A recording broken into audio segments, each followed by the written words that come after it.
And welcome to the Cuyahoga County Progressive Caucus Cuyahoga County Executive Candidates Forum.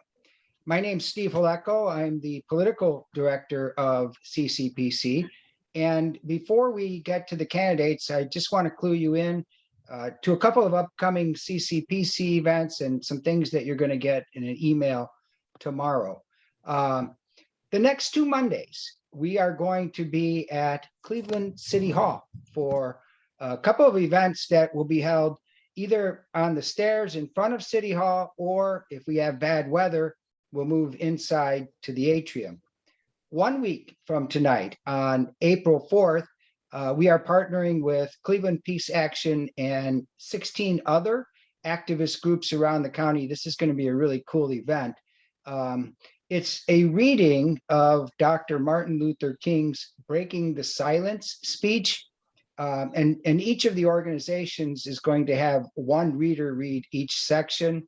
Cleveland City Council President Blaine Griffin, as well as somebody from Mayor Bibb's office, is going to be joining us. So hopefully you can make that event. It's at 5 p.m. next Monday, April 4th. And then the week after, on Monday, April 11th, same location, the steps of City Hall. We are going to be working with some labor organizations on what we call the Essential Workers Campaign. And this is a press conference kind of announcing the campaign. We are hopeful we have some city council members joining us. But basically what the Essential Workers Campaign is shooting for is essential workers, folks who during the pandemic had to go to work every day while we were inside on Zoom, maybe getting some hazard pay for the good work they do. And also what we'd like to see done is something like a Bill of Rights, something in law expressing, the rights that these essential workers should have. So that's a very important event. That's going to be at 6 p.m. on Monday, April 11th, 2 weeks from tonight. Now, what we have found through far too many Zoom meetings is that we don't put links to events in the chat because, folks are looking at the chat, they're trying to follow the candidate forum or the meeting. So what we're going to do is we're going to send you an email tomorrow that has links and more information to the events I just described. That email will also have a link to join the Cuyahoga County Progressive Caucus, because always with candidates forums, we get some folks who aren't members and, maybe they like what they see and they want to become members. If you join the Progressive Caucus tomorrow and you are not yet a member, you'll be eligible to vote on this endorsement and future endorsements. We've also got some General Assembly candidates and some congressional candidates to look at endorsement. We have no idea when that's going to be because we have no idea when the districts are. But if you join, you'll be eligible to vote in those endorsements votes as well as this county executive endorsement vote. Also, there will be a donate link in the email that you receive tomorrow. We are all volunteer funded, all volunteer staffed. And if you have a little bit extra that you can contribute, that would be greatly appreciated. Our endorsement vote on this race is going to be in the next week to 10 days. We'll get an email out as soon as we get the links together. You'll have access to a video of this forum, as well as the candidate questionnaires that both candidates filled out. The format for this event, we're going to give each candidate, and we're going to go alphabetically. So Chris Ronayne will go first and Tariq Shabazz will go second for the opening statement. Then we've got 18 questions, and I want to compliment you guys. These are excellent questions. And I think, once we get done, the candidates will agree. Compliment you guys, of course, for submitting the questions, and then we'll close with a closing statement.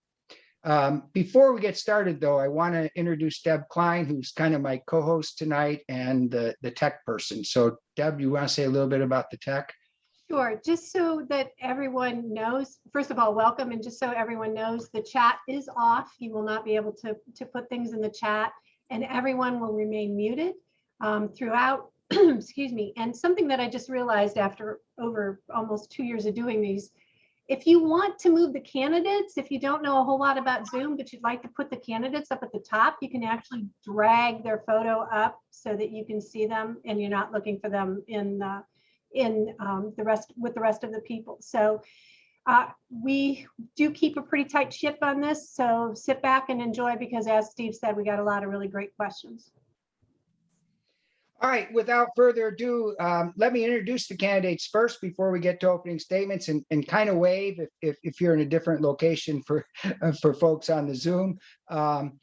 Alphabetically, Chris Ronayne and Tariq Shabazz.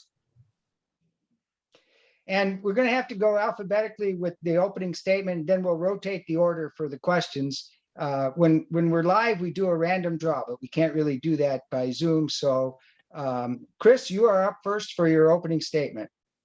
Good evening, Progressive Caucus, and thank you, Steve, Deb, for organizing this and for all who are in attendance. I am Chris Ronayne, a candidate for Cuyahoga County Executive. I'm really glad to be with you tonight. I'm proud to be a part of this conversation, this group that continues to expand the tent of voices that need to be voices heard in this party. And I'm grateful for the opportunity to be in front of you for this endorsement. It's an important race. We all know that.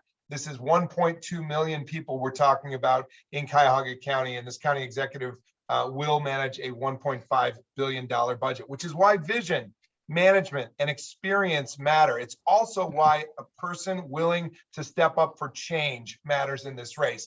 I am that candidate with a platform for healthy communities, a healthy economy, and a healthy government that restores the integrity of what was intended with county reform in 2009. On the experience front, I'm a 16-year veteran of University Circle as CEO of a nonprofit that oversaw a $10 million budget annually. I am the former planning director, chief development officer, and chief of staff who oversaw in that latter job a $1 billion budget at the city of Cleveland. And I've worked for Cuyahoga County, and I've seen it work in better days. This is about a government that works, equitable, safe, and justice initiatives for the county, quality human services, and really focusing on what we need, which is economic recovery. I'm Chris Ronayne. I respectfully ask for your endorsement for Cuyahoga County Executive. Thank you, Chris. And now Tariq Shabazz. How's everybody doing? My name is Tariq K. Shabazz. I'm a husband, I'm a Navy veteran, I'm a political scientist. And I'm running to become your next Cuyahoga County Executive.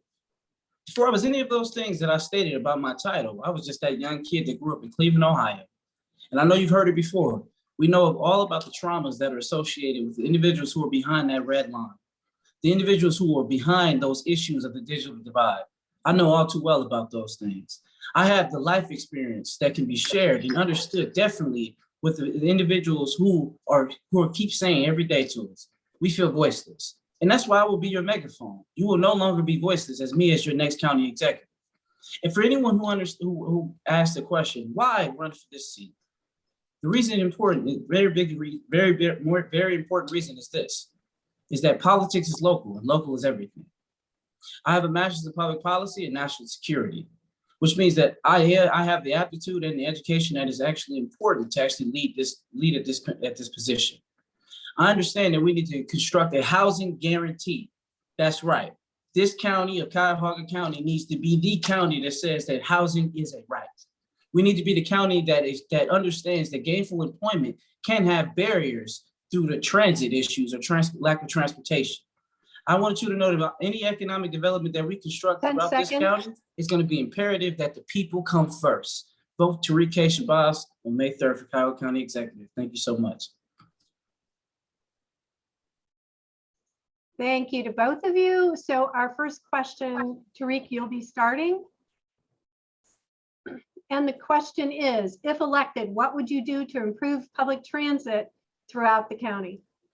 Well, number one, I'm not sure if any of the other candidates have said it thus far. I said I will be the candidate that works towards ending the death spiral of transit, meaning that we will make sure that we invest more into the public transit options, as opposed to increasing more of the fares, while we're seeing less of the services being provided to the community. That also means that as your next Cuyahoga County executive, that I'm going to be highly receptive to individuals who are within the public transit area and who understand what it's like to ride those buses.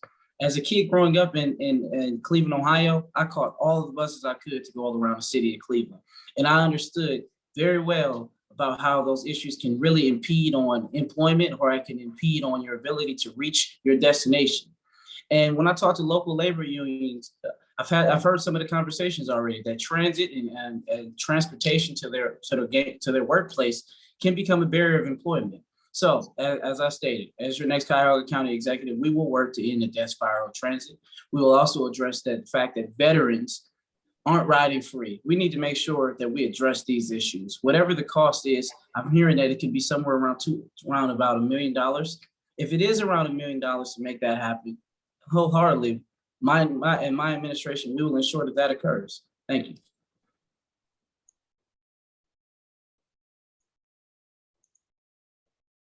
Chris, unmute, same question. Thank you. We are woefully underfunded in the state of Ohio when it comes to transit funding.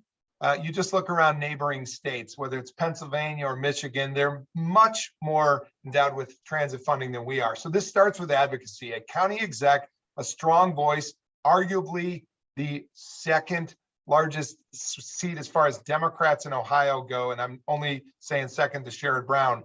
We need to be a voice of advocacy. I once participated in the writing of a book called Car Free in Cleveland. In the at-large sense, Cuyahoga County, we should be that. We should be able to have a county where people don't need to own an automobile to get around. And so therefore, I will start a division of mobility and infrastructure at Cuyahoga County, if elected, to simply start with the premise of being a good advocate. That's not to supplant the good services of GCRTA. It's to enhance with more mobility options, van pooling for seniors, free fare where possible and whenever possible, bikes on buses. In fact, I worked on the initiative back when with General Manager Calabrese to actually bring bike racks on buses. In University Circle, we brought forth what we called a complete community where you could get what you needed in your daily lives without having to get in a car. I want to see complete communities in every community of Cuyahoga County, which means there needs to be transit connections in every community. 10 seconds. We will advocate for that and we will achieve that. Thank you very much. All right, the next question is, in the last city election, did you support issue 24? If not, please explain why. And Chris, you are up first for this. Thank you. I believe very much in the premise that citizens need to be the voice in how their police practices play out in their communities. It's why we started Civilian Review in University Circle. It is, to me, of utmost importance that our citizens have the say in how policing happens. And I'm a believer that policing needs to happen in such a way that we're policing with the community, not on the community. That's exactly what I'll do as the steward of the county sheriff's office working with municipal departments. I felt that there were some technical difficulties with issue 24 and therefore technically didn't vote for issue 24 in its technical sense. Having said that, the spirit of what was aspired to with issue 24 was sound. And that's citizens governing the practice of police in a way that our citizens are policing with police and police aren't policing on citizens. Thank you. Tariq? If anyone has ever checked, I 100% supported issue 24. I believe it was high time that we moved away from the current conditions that we're facing, especially in Cleveland, Ohio, which has been under consent decree for so long, and we still have not hit our marks. It is great to see that we've made the necessary adjustments with the federal, with our judicial side of issues, and make sure that we can get that agreement repaired so issue 24 can go into place. But I want to say that not only did I support it in private, I supported it publicly. You can go and look and see that I was an individual who supported it publicly. But I also believe that we need to change the entire approach that we view our criminal justice system entirely. I believe we should start appropriating more dollars to remove the underlying conditions that lead to crime, as opposed to providing more dollars, appropriating more funds and resources to go toward the incarceration and the apprehension of individuals. This is a very key issue that we need to be addressing. And I understand that as your next Cuyahoga County executive, I will be light years ahead of any other candidate in this area. Thank you. Thank you both. Our next question. What are your thoughts about building the new county jail in Ward 12? Tariq, you'll be going first. And if you hadn't figured this out yet, Tariq, you'll always be going first when I ask the questions, and Chris will be going first when Steve asks. Okay, all right now. See, I like the way you did that. All right, so to answer your question specifically, I'm an individual who you can go and look back in multiple videos. I have a history of it. Of running for Congress, you can hear me saying these things. We first we were talking about $400 million to go to crafting or building a new jail. Now we're referring to $550 million. And I can say that myself and my Democratic colleague, we did say that we believe that a public vote should be brought or raised if we're going to do an increase in sales tax to pay for this jail. So I want to say definitely thank you to Mr. Ronayne for that as well, because the people deserve that level of transparency, and they deserve the right to actually dictate the tone of where a jail should be built and if the needs are met. Now, I do not support right now in this status of expediting the construction of this jail. I believe that we need to continue working with our community leaders, as well as getting the input from the community in totality, and ensuring that when we build, or if we have to build this jail, that it is not going to be a place where we treat our housing insecurities or our underlying food insecurities as a place where we send all the individuals who are now the undesirables. That is something I want to make sure I address specifically. Thank you.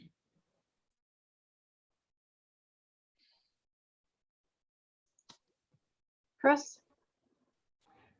I know this isn't a debate, but I'll just say this. I think Mr. Shabazz and I agree on this issue and probably agree on a lot of the issues before us. But relative to the jail, I am on record as saying it's time to slow it down. I do not think that we have enough information as a populace, and that's all I am at this point as a member of this community who hasn't seen enough information to be able to earnestly say, let's levy a $500 million decision unilaterally, or let's double that and create $1 billion facility for a justice center without more facts. We just simply need more facts. And so therefore, obviously, I'm not for expediting any decision to bring this to Ward 12 as you brought forth. In fact, I called the Slavic Village Broadway director of the Community Development Corporation and said, I have no intention of moving this down a community's throat without a conversation.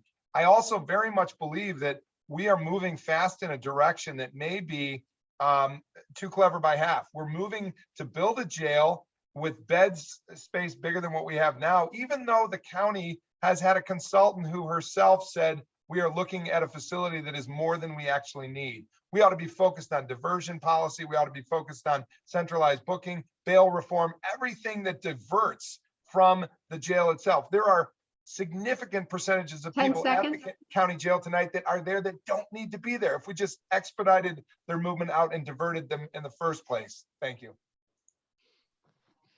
Okay, the next question, and Chris, I think you touched a little bit on this. Do you support alternatives to incarceration? If so, what would these look like? Absolutely. One, I think we should start looking at best practices nationally and locally. I'm glad to see the city of Shaker Heights now moving toward a care team approach with mental health workers where appropriate on incident response teams. That is a good step in the right direction, which we ought to see if it's scalable and replicable throughout our county. The other thing is, again, for low-level crimes, we need not see persons incarcerated in the county jail. Again, utilizing the diversion center to its fullest extent. I think that work option experiences away from jail as rehabilitation is absolutely a necessity. And I think that we are crowding our jail unnecessarily with persons who need not be there. They're ripping up families, they're keeping people away from jobs, and they're causing the exact reverse of what we aspire to, which is rehabilitation. So I would be for just about everything but bringing someone into jail. And I see a good judge on the line here tonight, Judge Beaudry. Sure, we leave those hard cases to the judges, but from the very moment of incident response, are people going to the right place? Mental health treatment services, treatment beds, chemical addiction services, all that should be about the real rehabilitation that people need. So there's many, many options before somebody gets to the doorstep of the jail. Thank you. Tariq.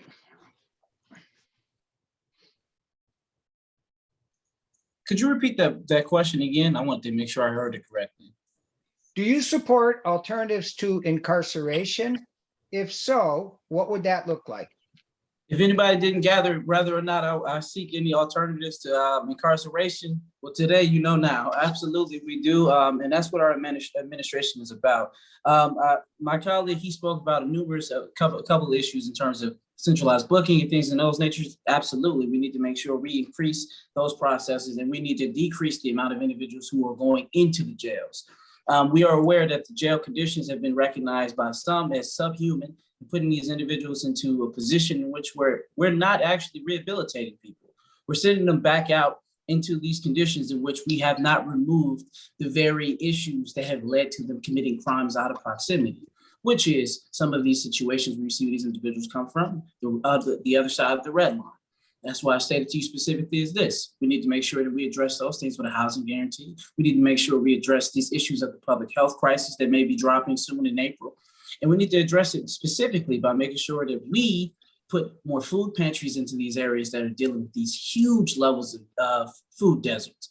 We need to make sure we are also addressing it as it pertains to rehabilitation, as he's talked about previously with the diversion center. We need to expand the utilization of that diversion center to ensure that no individual is being essentially, again, recognized as undesirable. And I believe that we're going to go a little bit further down the line in those issues, and I would love to speak a little bit more about it. Thank you. Okay, our next question. We've recently learned that clients of the county jobs and family services are having difficulties getting services, signing for applications. So those that most desperately need the services are facing barriers. What would you do to make the county jobs and family services more accessible to its clients? And Tariq, you go. All right. Can you hear me? Okay, sorry about that. So this is the question I think is very important because this goes again along some of the lines of the issues where people behind the digital divide as well as behind those red lines. So I propose an idea that we can start utilizing a more of a census style approach when it is feasible, as well as using the food bank as well as the other organizations that provide critical services to our constituents. And the way we can do these things is by putting our trained liaisons, they're going to be staff members that are going to work alongside these individuals, going through these communities, making sure that they're assisting individuals as they're filling them out. Because I had a conversation when we went through our tour with our food bank, and they said that of their 1,100 partners, as well as what they're doing in their operations is they're utilizing volunteer services. And I think that we can take that to a whole nother level by making sure we're getting people down through those communities. Because I know throughout this pandemic, I went through door to door assisting people with some of the local orgs, and people are struggling. People don't know what's going on. They don't know how to get the same level of access.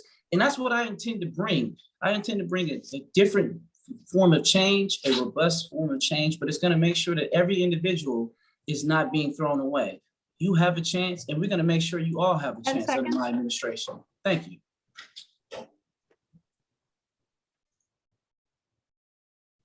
Chris?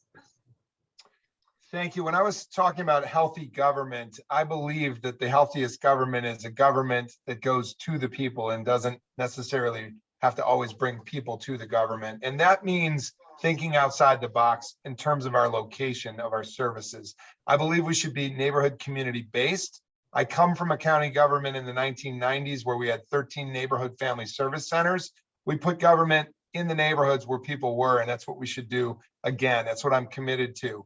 I believe that the idea of on-site location services with some of our community partners, like Mr. Shabazz, I was out at Free Clinic visiting, and at the food bank visiting. Free Clinic might be another that we place services at. But at the food bank, they said, look, the number one issue is food insecurity as people come in our door, but our clients, and I liked how they worded that, our clients look at housing insecurity as their number two issue. So why shouldn't we have community development and housing services at the food bank? It's a good idea. So working to build our own neighborhood family services centers, but also with our partners in the community, I think it's a sound way to go about administering the business of our government. Bring our government to the people. Thank you.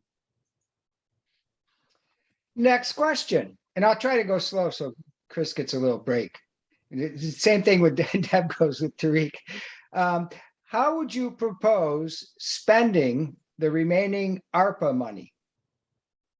Thank you. Well, one, I'm very glad that the county council has seen fit to administer a system whereby there is a staggered approach to ARPA funding, which is to say into the next year when either Mr. Shabazz or I take office.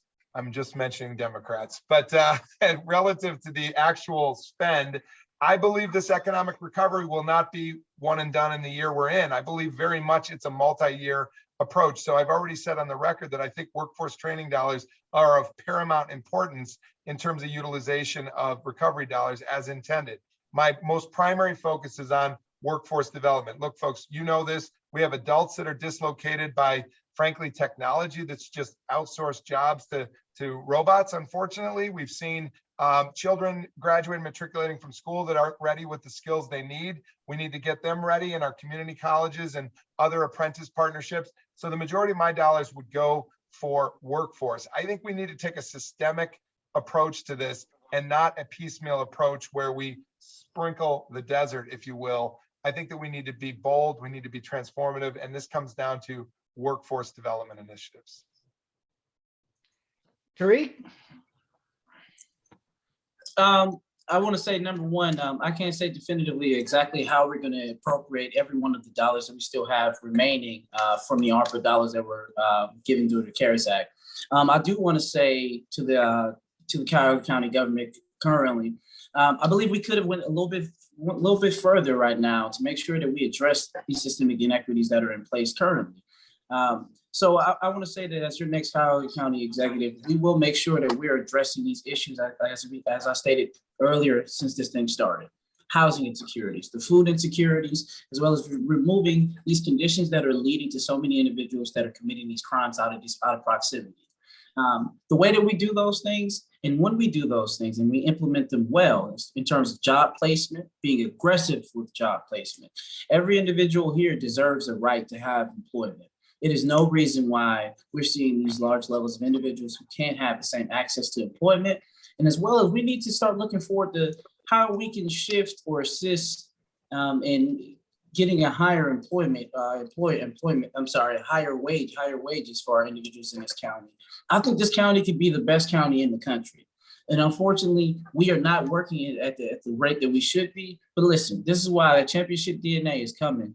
And that's what I'm willing to bring here. We're going to make some exceptional changes. And under my administration, this is what we will do. Thank you. Okay, our next question. What is your plan to address the tax lien sales in Cuyahoga County to out-of-state investors? Tariq? Well, see, this is one of those issues where many people have heard me, like I said, since I've been on the political scene, I've been addressing these issues aggressively. The fact that we're seeing these outside developers coming into these communities, they're raising the prices of them, and guess what? Now people can no longer afford to stay in those communities. And when we see these type of conditions that keep permeating, what ends up happening is this is where we're at. We've seen the Marshmallow Project. We've seen all of these things that's come out, these studies that's highlighting that these communities are clearly being left behind. And I want to say that as your next Cuyahoga County executive, that we are going to, I'm sorry, repeat that first portion of the question again. What is your plan to address the tax lien sales in Cuyahoga County? Perfect. Also, I want to make sure that we're also addressing our land bank. I believe we need to start definitely changing the way we're viewing the process for our land reutilization. We may have to make certain shifts to it to make sure that more people have access to land. We know we hold an immense amount of authority over this county, and we know under our 59 municipalities, we have to make some really big shifts. And under my administration, this is what we would do.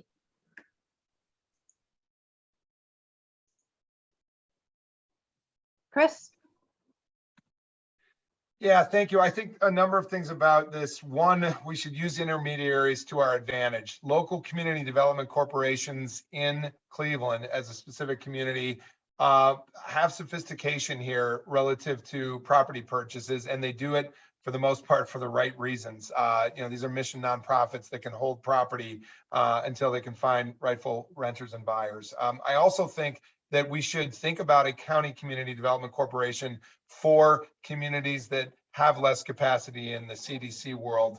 And we should be a good partner in that regard as an intermediary that buys properties and holds. I think that the county land bank properly calibrated, meaning that we do everything we can to make sure that the purity of the intent of land bank is executed as it was intended, that the land bank itself can be a rightful buyer and hold of local property. I think that we could work internally at the county and with judges in housing court about tax lien status to ensure that local buyers have first preferential rights to purchase. I also think that we can use our geographic information system technology to our advantage to track trend analysis. We know that these companies from out of state are predators, and their prey are communities that are more vulnerable, economically challenged communities with a lot of stress in their community. And we should safeguard against that by actually giving preferential local buying opportunities to those in the tax lien. Thank you. Next question. What will you do to stop institutional and private equity from buying up distressed homes and driving up rents? Chris? It's a little bit of a carryover from the last question. Again, I think nonprofit intermediaries is the route to go. I think a robust housing department, which I will initiate and separate from economic development as a housing department unto itself, where we are advocates. We are advocates for everybody from those who are homeless tonight in emergency shelter or on the streets, all the way through to low mod affordable housing options, and making sure that what we're talking about is mitigated. Cleveland, Ohio, collectively, Cuyahoga County is one of the nation's targets for this predatory purchasing and an institutional predatory purchasing activity. So we can guard against that. And it's a very important subject. I think my housing division or housing department separate from the economic development department will focus from an advocacy standpoint on assuring the stability of our communities by assuring that our housing stock remains in local responsible hands. Tariq? Can you repeat that question again? What will you do to stop institutional and private equity from buying up distressed homes and driving up rents? That's a great question. And as my colleague stated, that definitely does kind of segue a little bit more from that last question that we had. I would say this specifically. If anyone who hasn't watched our last event that we did, that was with the City Club of Cleveland, we highlighted a plan that we were talking about specifically of the distressed communities that we're referring to. And one of those distressed communities we were talking about was the Black community. We talked about the fact that Cleveland, Ohio is the poorest big city in America, and the majority of it is Black. We talked about East Cleveland, Ohio. It is the poorest city or municipality in the state of Ohio, and it's majority Black, 90+% Black, and we have to address these issues specifically. So I talked about being the very antithesis of redlining, but we construct a plan that is going to greenline those communities and ensure that they have what my colleague talked about, the first chance of purchasing the land, first chance of developing, building the businesses on their land. That way we're making sure that we are not destroying and displacing communities any further. And we're ensuring that from a Cuyahoga County executive perspective, that we are only contributing to building up those areas, those communities where more people have access to capital. Because we know that these are some of the biggest issues that are impeding on some of our young entrepreneurs who are coming up, that access to capital, that access to build, that access to own that home, that land. And we need to make sure that we have a robust homeowner process for our young people who are coming into the fold. Thank you.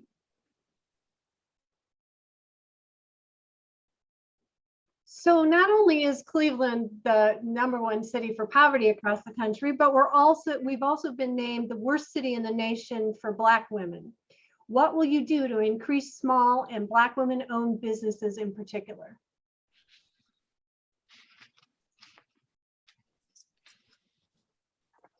All right, so that goes back again a little bit about what I just said specifically. We're referring to somewhat of the green line process, and that's going to be ensuring that that Black women can actually build up more of their businesses, that we find it where we see fit. If we see the issues that are impeding on Black women from building more of their businesses due to credit or any issues associated with those things, then we find a way to mitigate it. We circumvent it by making sure that we provide more grants, larger level of dollars appropriated to it so people can build their businesses. And that's also as well as addressing the Black men in these communities that are attempting to get into these areas. I've talked to some Black contractors who are talking to me specifically about they're having the hardest process of even getting into some of these county contracts. So there's something that we're going to make sure we address it, and we're going to be very aggressive in that process. Now, in terms of Black maternal health, we are flat out one of the worst in the entire country. We need to make sure that we're putting Black women in these key positions to lead these departments and agencies in which where they can, who are physicians and leaders in the medical community, because that is going to be ultimately how we change the direction and the tone of this. It can't be diversity, equity, and inclusion if we're not putting individuals in those positions who are going to be willing to fight for those things. And that's what I'm going to do. Thank you. Chris?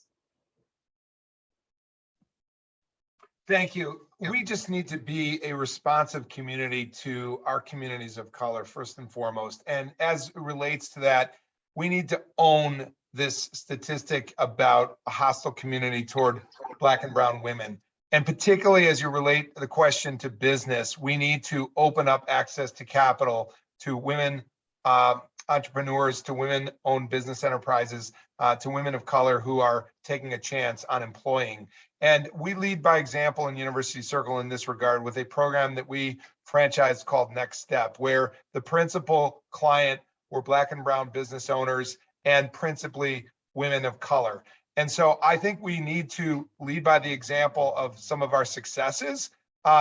We need to access capital. One, we need to create a Train the Trainers program where women of color are training women of color about business opportunities and pathways. My mother was a small business owner. She believed in the power of women in business. And I believe that very much, that this is the moment of reconciliation for our community. It's a reckoning, but it's also about reconciling our problems of the past. We need to be the most hospitable community to women's growth opportunities in every index possible. So I say we'll lead by example by rekindling our training program and making access to capital our priority at the county, and creating free online training programs with the county itself, working with local intermediaries. Okay, we are at the halfway point of questions. To start the second half of questions, we have, would you support the removal of Burke Lakefront Airport? And if so, what do you envision on the site? Chris? I would. I support Mayor Bibb's efforts now to look into this, and I would support the removal of Burke. I had the pleasure once of walking down the street with the visiting mayor of Chicago, who had just removed MiGs from the Chicago lakefront, and he looked over at Burke as we were walking down the street, and he said, "That's corporate welfare over there at Burke." And I'll never forget Mayor Daley's words on that. I believe that we could be a great support to the city of Cleveland by enhancing the operation at the county airport and scaling what it really can be out at county airport as a reliever to Burke itself. And so I believe in the power of restoring those 490 acres to the city of Cleveland and our county at large. I believe as alternate land uses go, whatever we do, we need to assure public access to the waterfront. So the frontage, whatever else the land use requires, we need to make sure that it's publicly accessible to walkers, bicyclists, recreationalists, and birders. And so I would make sure there's public space first and foremost available. I also like the idea of the Aviation Maritime High School that's a part of the CMSD that's emerging down on the waterfront. They need lease space. I think the old Aviation High School presents a wonderful opportunity. And these are kids that want to see in their vocational training an opportunity in the aviation business. So even if we remove Burke itself, we have the A&M High School nearby where kids can learn, and it should be a part of our overall system. Yes, we should remove Burke, and we should use County Airport as a reliever. Tariq? I'm not sure what just happened here. Can you hear me? Yes. You're good. Okay, sorry. I would say I would agree with my colleague with his remarks regarding the removal of the Burke Airport. As you can see, if anyone who's been in that area, we already have your Metro Park areas for your walkways and going through the 55th area at the marina. I believe we could, if it's feasible and we can work together with our municipal leaders in transforming that into more of a park area, if it's possible. I know we have to remove some of the toxic things that have been all through the airport. I mean, through the taxiways and whatnot. And as a person who's worked in aviation all of my actual naval career, I always say it's hard to see, things like that have to be changed. But listen, we need to be moving away from these processes. It's just costing the excess amount of dollars. I would say I'm in agreement that we need to shift away from those issues. And I would say that to supplement some of the flight issues that may be caused by that process, then yes, we could utilize our Cuyahoga County Airport that we have. But again, in its entirety, I would say that yes, we need to remove it, and we need to work together to create the best possible strategies to make sure we can use that land in a way where it benefits the entire general public of the county as well. Thank you.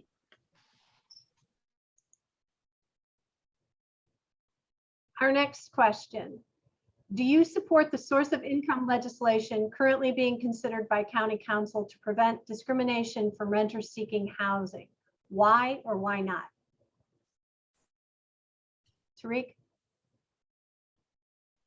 I will say to you is that any forms of legislation that we can actually construct that can prevent discriminatory practices and as it pertains to housing, as it pertains to renters, I believe we need to go a little bit further, making sure that we have all of the rental protections completely known through everybody in this county. The housing rights, we need to make sure we are transforming this county to a humanitarian basis. We're seeing individuals who were evicted. We're seeing individuals who've been facing so many of these housing insecurities, food insecurities. And I hate that I have to keep saying these terms. They're not buzzwords. They're not empty platitudes. These are real life situations. People are dealing with some of the worst conditions. I say this all the time. We're dealing with two tails of Cuyahoga. There's a part of Cuyahoga that has everything that it needs. It's necessary.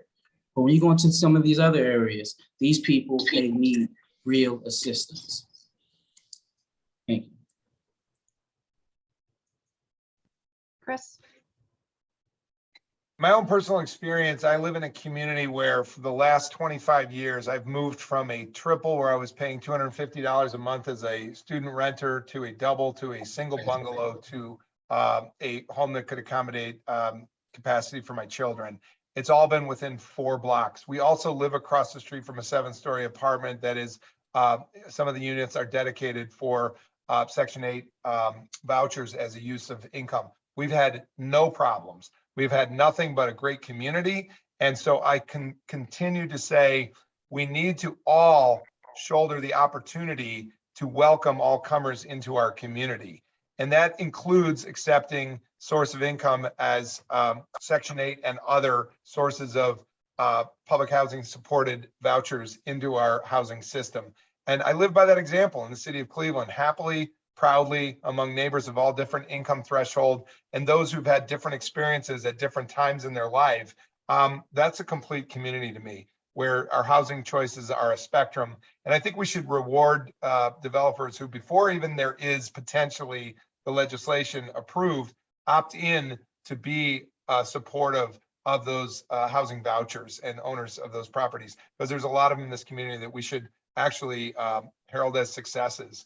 I live across the street from a community that's a completely mixed income community and on my street, and I'm proud of it. And we work well as a community. Thanks. Next question. Do you support passing pay to stay legislation in Cuyahoga County? Chris? Short answer, and it's an easy one. Yes. Thank you. Tariq? Could you elaborate a little bit further on what exactly what you mean when you say pay to stay legislation? Well, what it is if a tenant gets an eviction notice, okay, right now you get this notice, you have to leave. But pay to stay legislation allows some time for the tenant to pay their back rent and then still stay? Yes. Without going any much further than that, I would say yes. Yes, definitely yes. That was easy. Okay, our next question. Tariq, are you in favor of an additional county tax levy? Why or why not? That all depends on exactly what the levy is going towards. As we talked about specifically when the current executive is proposing for the increase towards the jail spending. I said vehemently no, and this process should go to the people. Now, if we're referring to how we can actually construct this housing guarantee or construct some of these other things, absolutely, if it's feasible. That's one of those things where we're talking about. We're not guided by just saying big dreams and being audacious enough to just say those words. No, what we're talking about is we need to come together and create a competent budget, a budget in which where it actually can address the needs of so many of these individuals when we're producing our B&M budget. We have to make sure, again, that if we're going to raise these things, it's feasible. Just the same way when we are making these deals with our Major League Sports franchise teams, we need to make sure that the deal is in the best public interest of the entire electorate, and not just of the few that happens to be the individuals who owns these orgs or own some of the actual companies that are in close proximity to them. Thank you. Chris? Yeah, I think we need to always ask the question of for what. And so relative to that question, one thing we ought to all keep in mind is that from overall property tax in the county, 82% goes to schools and other special purpose, 18% to the county, and only 4% for operating support at county. So how we manage that tax base is a very important task. I want to say, in agreement with my colleague, depends on the what. Relative to the sales tax, a quarter penny extended for jail, I'm already on the record saying we need to have this conversation with the people, i.e. On the ballot. And I think there hasn't been enough conversation generally about the jail issue. There's too many unknowns. We've recently had a person say to us, could mental health have its own separate levy? I think we should always be willing to explore what our citizenry needs with our citizens. So this is an art of public engagement, right? I mean, and so public engagement needs to be, it's a paramount importance when we talk about additional tax levy. I am not a person who's going to come out and say I am absolutely against any taxes in the future. I think that's fallacious thinking. But I am a person that says in this time specifically, we need to be very deliberative about any additional taxes on an already taxed populace. Okay, next up, if you are elected, will you work with Job and Family Services to assure that foster care homes are lead safe before children are placed in them? Yes. Again, we can give you very short affirmative answers, but yes. I think our entire system needs to be child first, and there's a whole lot in our foster care system that we need to continue to attend to. Thank goodness for the many great foster parents that are out there, but there are issues in the household, lead being one of them that you mentioned.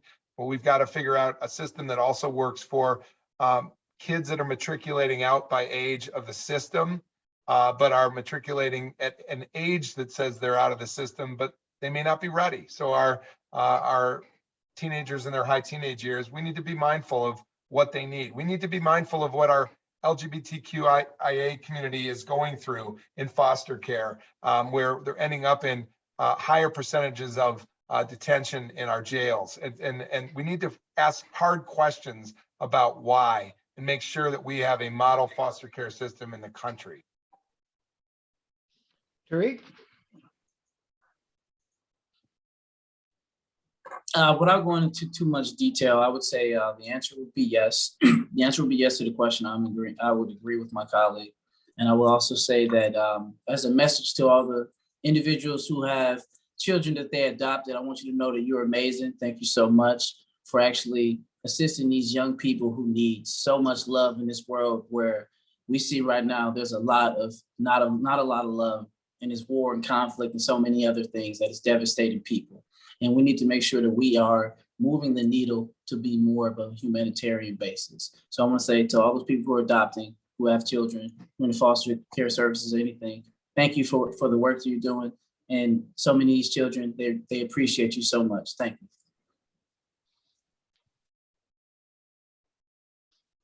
Okay, our next question. Tariq, again, you go first. If you are elected, will you require Metro Health to include lead testing for women, infant, and children program participants?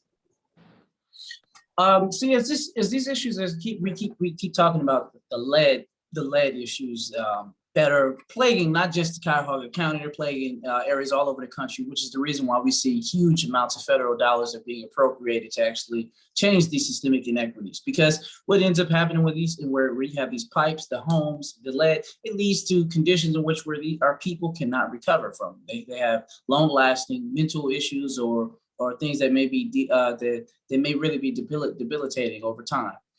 So I would say yes. The answer would be yes, and I think that throughout this entire county, we need to make sure that we have the most lead safe. So if that puts anyone's thoughts in somewhere, I want you, hopefully that reaches you well. Thank you.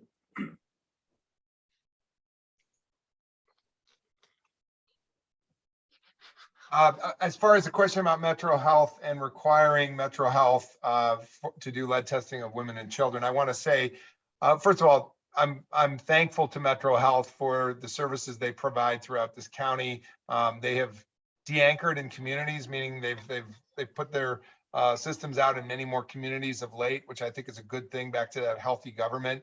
I believe that generally speaking, their mission and ideology is pure as it relates to taking care of individuals, children, and families in our community. And so I would tread lightly on the issue of a county exec requiring something of a sister agency. I say that knowing that we as a county represent about $30 million a year of a much, much larger budget at County Metro Hospital. And I think looking with Metro Health at what their practices are and making sure that the best practices are in place is a legitimate conversation come budget time. But the county executive, just speaking from a structuralist standpoint, does not manage the CEO of the county hospital CEO of Metro Health. It's managed by the board, and appointees come from the county exec. So there's always going to be opportunity to have the conversations we need to have. But I would tread lightly on my requiring that if elected the county exec, just out of respect for the work of Metro Health. But let's have conversations where need be, for sure, on this issue included. Okay, next question is keeping on the topic of health. There has been discussion in the media about a merger of the Cleveland Department of Public Health and the Cuyahoga County Board of Health. Where do you stand on this, Chris? I believe that that's a very viable opportunity for us, and we should further explore it.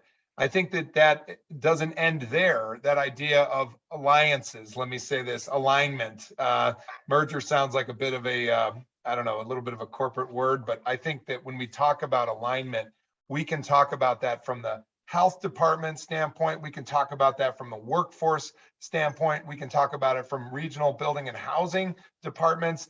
We can talk about it from senior and adult services. And that's not in any way to say, let's reduce the number of persons in those particular departments. No way. Let's potentially grow that pie. But I think that the idea that departments have to stop at fixed community borders is wrongful thinking. I think that part of what you might elect one of us to be a county executive to do would be to be thinking outside the box of community borders and jurisdiction, and just start thinking about the human factor in the county and what works best for our citizens. And to me, those aligned departments where right hand and left hand are working in sync makes a lot of sense, and we should continue to pursue it. But I'm not about reducing jobs and capacity. I'm about expanding services, and that's that. Thanks. Tariq. I want to say specifically in relation to that, the process of consolidating the two together, if that is the direction in which we're heading prior to either one of us actually getting into this seat, I want to say I definitely want to agree with my colleague in this area where we shouldn't be a reduction of services.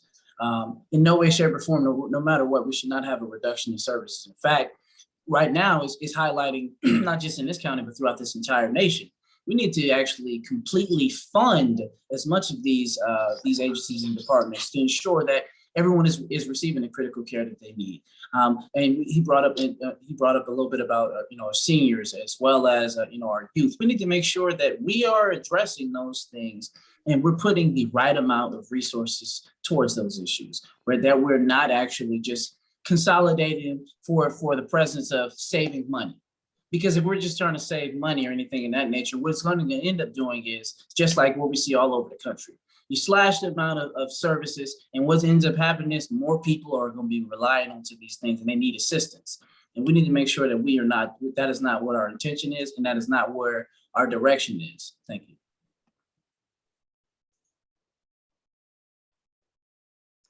Okay, our last two questions are a little long, so bear with us here. Knowing the history of officers moving from one jurisdiction to another without the proper vetting of their work history, would you be in support of creating a countywide database of use of force and police misconduct to provide the transparency and accountability necessary to prevent an officer like Timothy Lohman, deemed unfit at his previous appointment, from endangering the lives of community members, as he so swiftly did when he took Tamir's life?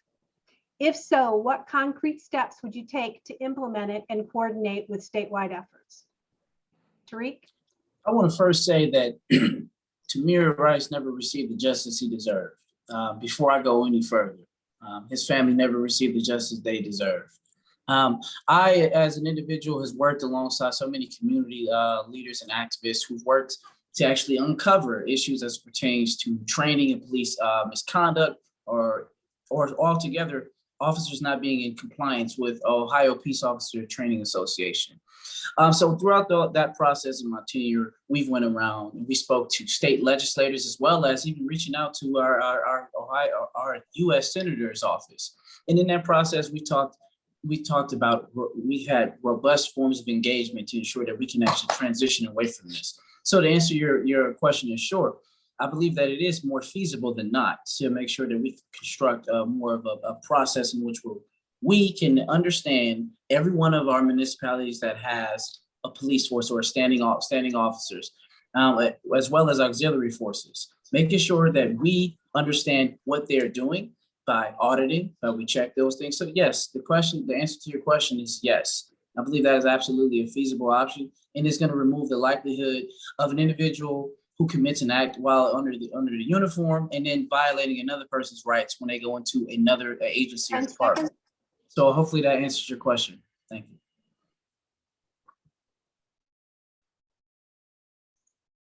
Chris, your turn. I agree with the sentiment of my colleague relative to Tamir Rice and his family. He was gunned down in my neighborhood, in the Cadell Edgewater neighborhood, and every day passing by with my 12-year-old son, who was the same age as Tamir Rice, I think about how we've not done justice, and we need to continue to keep him top of mind as we deploy police practice. I absolutely agree with the premise of a database with commonly shared data about police wrongful practice. And I believe that the data, as you asked about steps taken, I've already had conversations with one of our larger local foundations about opening up data cross community about police practice, and also opening up data about practice within jails. We need to make sure that the public knows, that employers know, to the very good point of this questioner, and that we make sure that our practices meet expectations across community. And yes, we can use more OPATA training, but we also can simply cross communities with data. It's the very place the county should be, and we can find funding through the foundations as a first step to make that clearinghouse of data information available. You would want that data of your teachers. You should have that data of your police officers. Thank you. Okay, the last question is also long. It's 2 sentences, and I'll be glad to repeat it if necessary.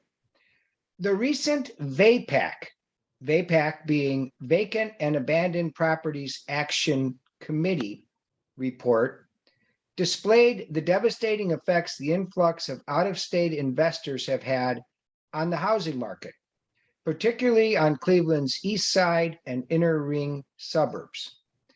What steps will you take to wrestle properties away from bad actors and create models of affordable, safe housing to those neighborhoods most in need? This being the third question of as many on this call, it is a priority. I agree with the questioners. And what I would do was I would, as I stated before, develop a division of housing that is all about advocacy, that is about preventing predatory practice. Had we been ahead of the curve earlier in the early part of the century, we would have gotten ahead of predatory lending. These are predators preying on Cuyahoga County because they can, because we haven't interrupted it with a protective county government that's getting that's interrupting that process. So I would start the division of housing. I would expand housing court countywide, working with our judicial system to make sure that there's appropriate housing court in our first ring suburban communities and others, and that we're making sure that our citizens are protected. Finally, as I said before, I would work with community intermediaries to buy and give them the first right to buy, whether it's off tax lien, whether it's off sheriff sale, or whether it's just simply through a data clearinghouse of available properties, that we make sure we have intermediaries that are trusted local partners buying as a first resort, not as a last resort when an out-of-town buyer has bought and preyed on Cuyahoga County. Those would be my 3 steps to address that situation. Tariq? Number one, I want to make sure I address this. If I didn't say this, on day one upon me walking into office, I will establish that housing is a right. I would like to agree with my colleague as a reference to the importance of constructing or erecting a housing division separate of everything else, and ensuring that we address these things with our county courts, make sure that any individuals who are referred to as potentially as slumlords or anything in that nature within our county, we address them with the full weight of our county. We make sure that if it has to be fines or penalties for violating these people's rights, we will make sure that that is the direction that our county is going. 100%, I want everyone to understand this though. As your next county executive, we would like to see less of these things happening. We do not want to have to go into these communities and have to show people the force that are violating the rights to these individuals who are living there, who are raising their rights, who are raising their rents, who are still facing potential eviction. We cannot go along another day without that direction.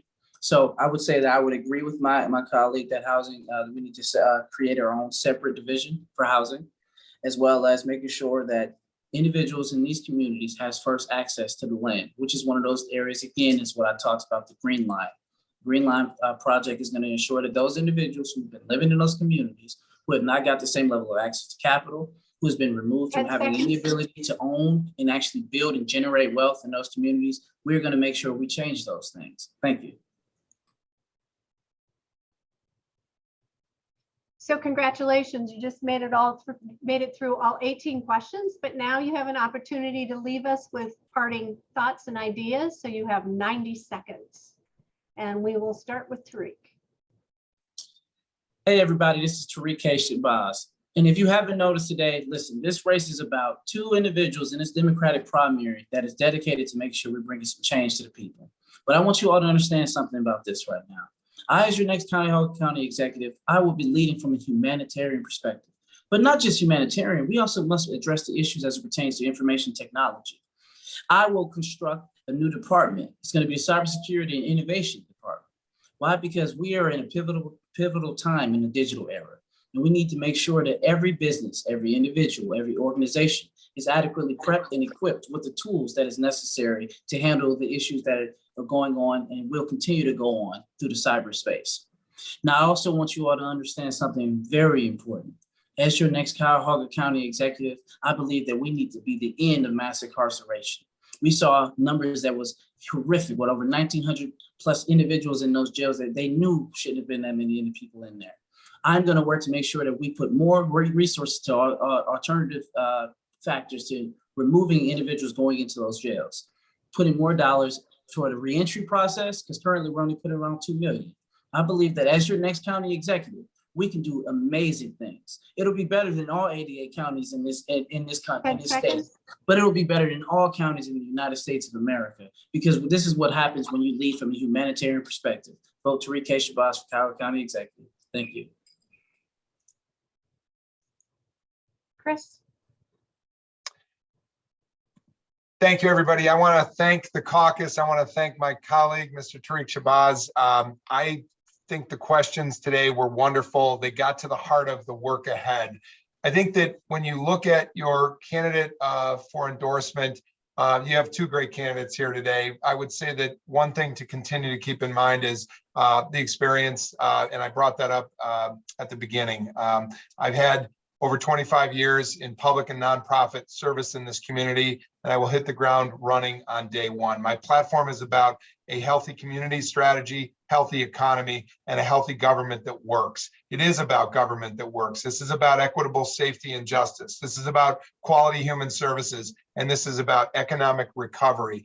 Like my colleague, I believe that this county's best days are ahead with strong management ahead. I do envision collaborating with all of you. And I want to say that this is not just about a single endorsement evening. This is about a conversation and action that continues together. You are doing great things in this county by broadening the tent of those in the conversation. And I will keep that tent wide, working with the Progressive Caucus.